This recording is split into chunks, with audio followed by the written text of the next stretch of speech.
بسم الله الرحمن الرحيم. ألف لام ميم.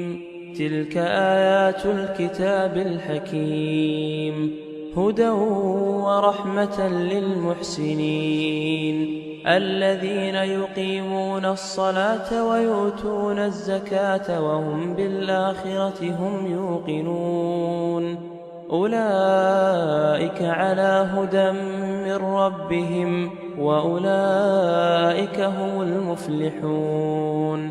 ومن الناس من يشتري لهو الحديث ليضل عن سبيل الله بغير علم ويتخذها هزوا، أولئك لهم عذاب مهين. وإذا تتلى عليه آياتنا ولى مستكبرا كأن لم يسمعها كأن في أذنيه وقرا، فبشره بعذاب أليم.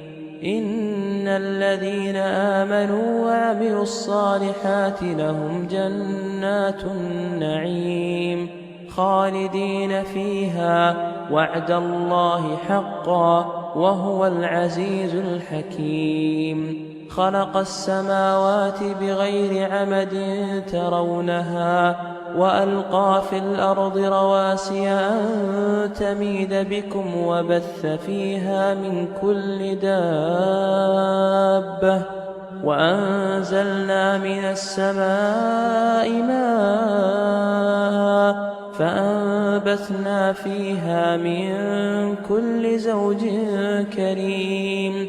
هذا خلق الله فأروني ماذا خلق الذين من دونه، بل الظالمون في ضلال مبين.